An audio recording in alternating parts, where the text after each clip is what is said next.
Okay, we got Dylan. He placed an order, I think yesterday, maybe last night. So I'm gonna get to yours right now. Got your adapter here for your Anytone Quad 5N2 or something like that. QT60, whatever the case may be, or SR94 HPC. So that'll go. I'll put that in here with the mic, I think. That way it's together. Got your mic all taken care of for you. Heat shrunk the little wire, the blue wire, and stuck it under the plate with that screw. So if you ever want to get to that, just pull that plate off, take that little screw out, and you can solder that wire back on that empty plug off to the, if you take the back off, it's on like this side. You'll see the fresh solder on it because I kind of resoldered it after I take it off. But there's your mic. So hello, check 1 2. You can see we got no RX lit. Got a new 9-volt in here for you, so that'll last you a while. Check 1 2 1 2. Hello. So again, you don't have to eat these mics. If you get too close to it, you know, it's going to sound a little puffy and stuff. But I got it up kind of high actually. But 1 2 1 2. So sounds good like they always do. So we'll get that wrapped up. I'll use mine for the quick test. I'm not going to make this a real long one because I'm kind of short on time today. I got to get some things done before it's bedtime because I get up in the freaking middle of the night to go to work. So it is what it is, though. You know, very thankful that I can get up every day and go do what I got to do and handle my business, so I can have fun in the time that I'm not working. So, and this is kind of fun, you know.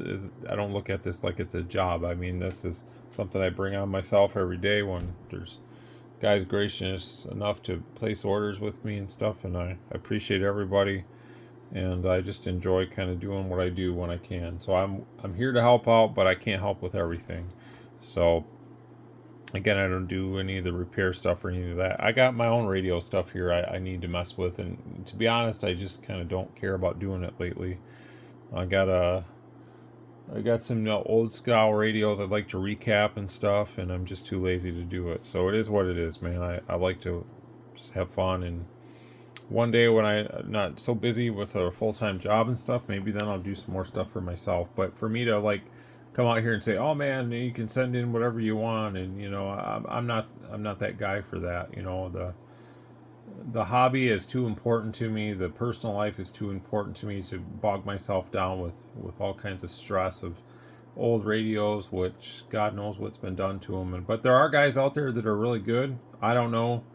I don't do the recommendation game because that stuff will make people mad at you. But, you know, ask around, talk to people. A lot of the best guys out there that fix older radios are guys that you'd never think, because they don't advertise themselves, and some of them are on YouTube even, you know. And it wouldn't hurt sometimes if you see somebody that's doing some stuff themselves, some restoration stuff, some repair stuff, just send them a message on the comments that says, hey, would you mind helping me out? You never know what you're going to get. But again, I'm not really the guy for that, so a lot of times I have to turn that stuff down because I just, you know, in the free time, I want to enjoy the hobby like everybody else. I'm as much of an operator as the rest of you guys are. So I just do this because I enjoy it. So get your radio out here and get it set up, and I'll just come back and kind of show you the power real quick and stuff. It'll be exactly the same as the video I just put out a couple days ago. Okay, so here it is. It does have a programming cable too, so I don't chintz out when I buy these. I get them with the programming cable. So most guys probably have them, but if you don't, then you got your first one when you buy one of these. So, you know, it's a very small expense to add to the radio. I just figure you might as well get it when you get the radio. Real quick here, this is the inside of one of the factory mics. You got an auto squelch function in the middle, but there's a project I want to do, say, at some point. I don't know when. Again, these are all these things I want to do, but I just never get around to doing them. I want to try to manipulate the resistance. Now they use surface mount resistors, but you could obviously use non-surface mount for, you know, what I want to do. But what I want to do is one day put some micro switches, like one here and one here. Not really too concerned with the auto squelch function, but up and down. So So therefore, we could have one of these mics and have our up and down on it. That'd be really cool, I think. That's something I want to do later. I'm pretty confident I could figure it out and do it. But obviously, I wouldn't be selling it until I had it kind of perfected. And because I don't want to put stuff out that's subpar, you know, like obviously, you know, get a small drill bit and drill some holes out the back and stuff, and you got to do it a handful of times before you can feel like you're confident enough to maybe offer it out to the world, as they say. But I know it's very doable, and I think it would add a lot of benefit to that mic so that you could have your up and down right on your mic. And if I did that with that mic, I would probably also sell these with the battery eliminator as well. I feel like that would be kind of useful. Therefore, you could use one mic on your radio, have your up and down, no need for a battery, the whole 9 yards. That's your radio right there. Another project I want to do at some point. This is an echo board from Italy. It's called Colt. It also has Roger beeps in it. I think one single beep or something, but you have to wire it up. And I have the schematic with the instructions on how to wire it up. You have to add wires, obviously, to this PCB to connect to your radio. If anyone out there speaks Italian that watches my channel, you send me an email. If you're good at speaking Italian, and maybe you could translate for me. I could do it with AI probably too, but this is just something, you know, I got 2 of them. These are really good sounding echo. It's a totally different style echo than like what would be in this, but the Colt is very famous in Italy. So they put them in those Allen 48s a lot. And I have an Allen 48 here. I showed it in past videos, the one that's kind of silver looking, and it had the up and down band in it from the factory once you enable it. Pretty cool radio. Yeah, I would love to figure out. I'm not saying I can't do it on my own, but sometimes, you know, if you can understand Italian and be able to translate that on the fly, it could be kind of helpful. But I'll figure that out eventually too, and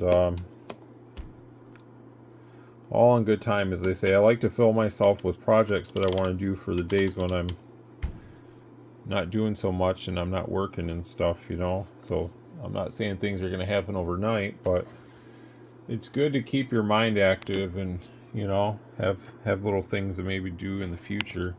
So let's get this thing set up here for the programming. Doesn't take long at all. I got a man, I did a lot of contacts today on the 12 meter band is like freaking wide open to Europe and some African islands. I got Morocco, I got one other one, and I got tons of Poland, Germany, Czech Republic, all on FT8 with my Mako V5000 up there on my tower that doesn't even have the ground radials. I'm using some 2 meter beams kind of as like a ground radial setup, and the SWR ain't nowhere near good. It's like 3.25 to 1, but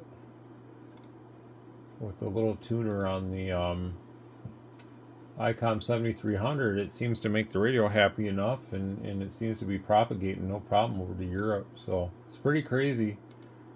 I sometimes have to rattle this off in my head, like, why are we so dependent on such a low SWR when it comes to CB, but yet I'm able to work Europe and Africa with very low power, considering that, you know, the SWR is going to knock off at least 30% probably of the 100 whatever I'm putting out, and yeah, it just seems to work. So I don't know.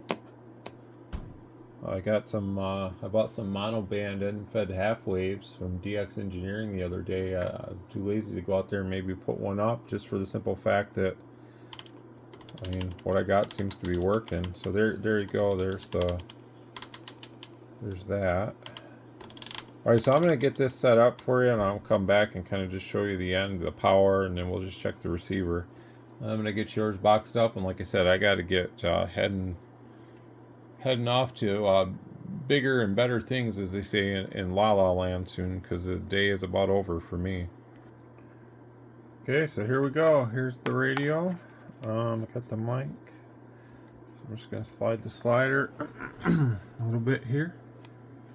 So we got about an 8-watt carrier on this one, and as you can see, it's easily modulating up to about 50, somewhere right around 50 anyways. This is on AM. That's the transmit frequency. Let's lower that power all the way down to about 1 watt.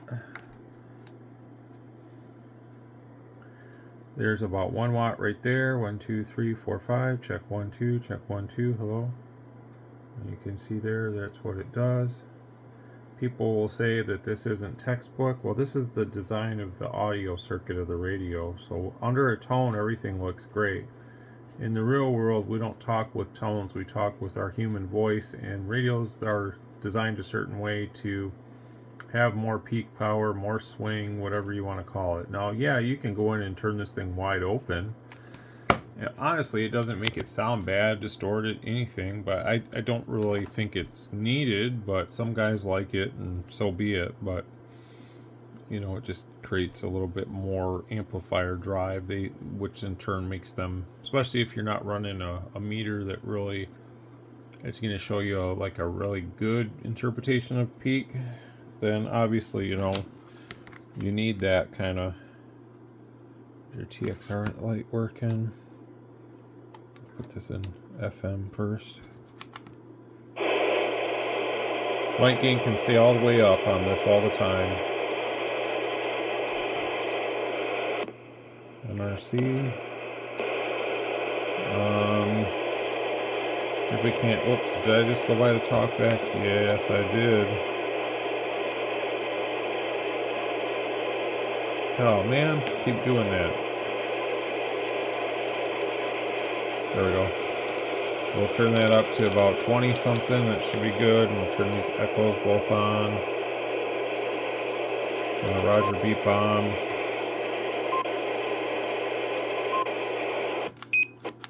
Okay, so now we're beeping. Turn our power back up all the way. I'll show you sideband power too. I forgot to do that. FM power is about 40 all the way up. Check. 1, 2. 1, 2. Can turn our mic up just a little bit more, and there's that echo. So it sounds pretty good, I think. Again, you know, everybody's kind of partial to what they might like on echo, but when you get too close to the mic, like any mic, you get a little bit of that spit spat kind of sound. So you don't want to eat the mic. If you need to turn the volume up, you can. It's not a big deal. A couple customers said they put some foam in the front of this, right by the condenser inside, and it did help with that a little bit. So I guess they could ease into the mic a little bit more. That's not a bad idea. I mean, if you wanted to add some foam, it wouldn't hurt anything. But that's up to the user. You know, I don't ever do it on mine, and they sound good. So to each his own on that. That's our FM there, by the way. 1, 2, 3, 1, 2, 3. About 40. Here's our lower sideband. So this is our lower sideband. Now again, we still have talkback even on sideband. I don't know why you'd want it, but it is there just in case. And it's about 40 to 50, like what these usually do. Pretty clean on the spectrum analyzer. Can't complain about that. About 3 some odd kilohertz, almost 4. So she's working really good. I'm gonna shut all that stuff off. Echo shuts off on its own. I'll shut that talkback off. It's 11. Okay, that's off. So now we'll just hook this up to the receiver, then I'll get it boxed up and hopefully ready to ship off to you tomorrow. Okay, so we're on lower sideband right now, minus 127. And it's just before 12, so it's actually a little bit more gain than sometimes the last one. It really doesn't make a difference, but we could say maybe it's got just a tad bit more. And it's about 127.5. Not really a big deal, but there's that. I'm going to kill that volume for a minute. We'll go to AM and do what we need to do here.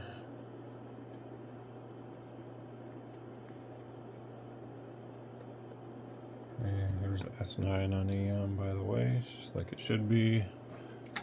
I'm going to set my volume. And I'm going to guess this is about, I'll just start at like 92. Pretty close anyway, so.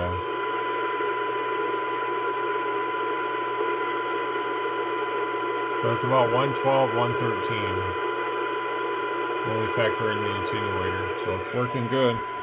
Alrighty, Dylan, we'll get this ready to go for you.